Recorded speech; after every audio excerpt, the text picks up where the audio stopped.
Why anxious people keep checking even during strict no Why am I still contact? checking? When people hear the phrase strict no contact, they often imagine complete silence, emotional discipline, and total control over impulses.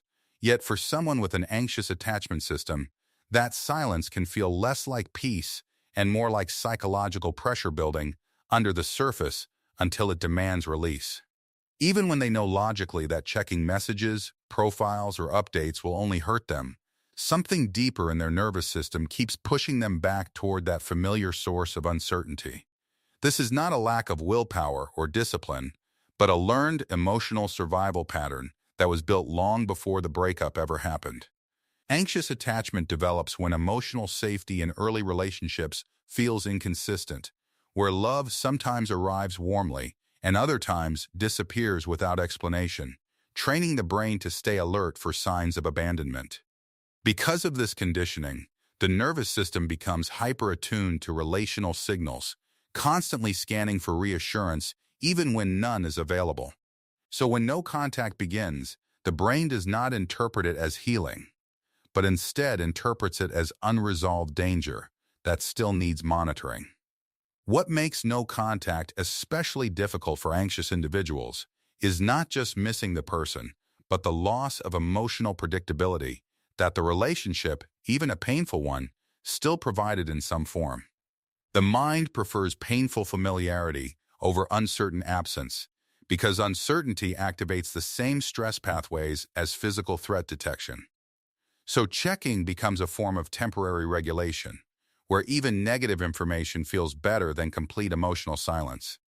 In the early stages of no contact, the brain goes through a withdrawal-like process, similar to how it reacts when a source of emotional reward is suddenly removed.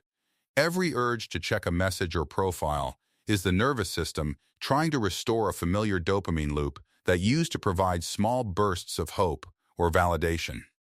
Even if the relationship was unhealthy, the brain remembers the intermittent reinforcement more strongly than the pain.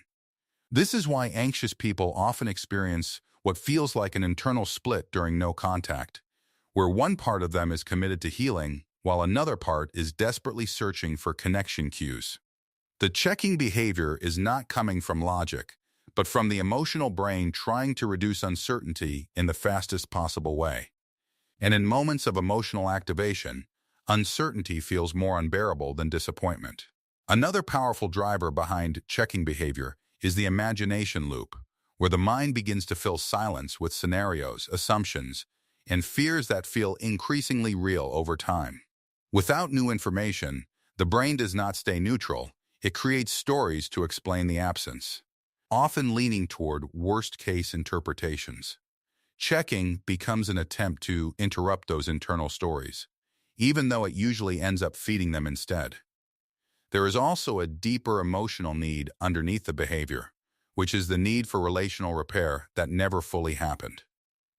Anxious individuals often struggle to accept emotional endings that feel unfinished, because their attachment system equates closure with safety. So every check is also a search for meaning, hoping to find evidence that the connection still exists in some form. The difficulty is that strict no contact removes all external regulation, forcing the anxious system to sit alone with feelings it was never taught to regulate internally. Without reassurance from another person, the nervous system amplifies internal sensations, making small triggers feel much larger than they are.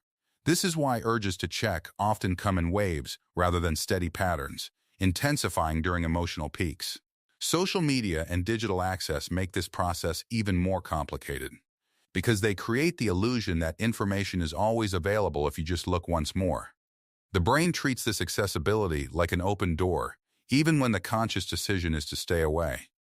So checking becomes almost automatic, like muscle memory tied to emotional relief rather than rational choice. It is also important to understand that anxiety and attachment is fundamentally a regulation issue, not just an emotional reaction to a specific person.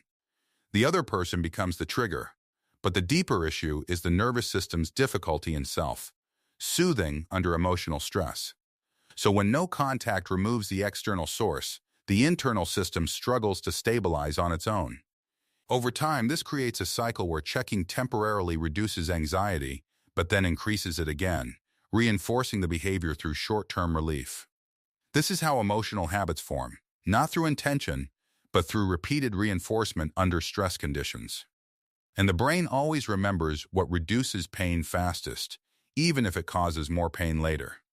Breaking this cycle requires more than just resisting the urge, because resistance alone still keeps attention locked on the same emotional target. What actually helps is slowly retraining the nervous system to tolerate uncertainty without immediately seeking external reassurance. This is uncomfortable at first because the brain interprets uncertainty as danger, even when no real threat exists.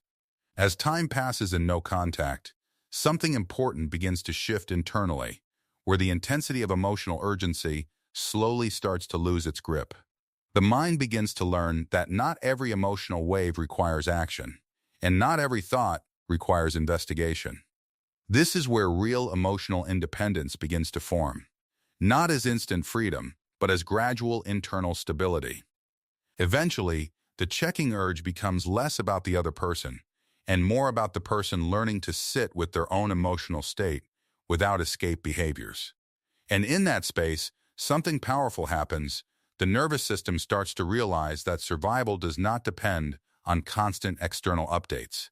That realization is the beginning of breaking the anxious cycle at its root.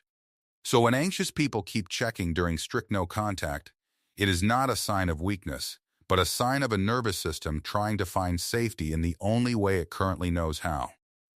And understanding this is the first step toward changing it. Because you cannot heal what you only judge, you can only heal what you finally understand.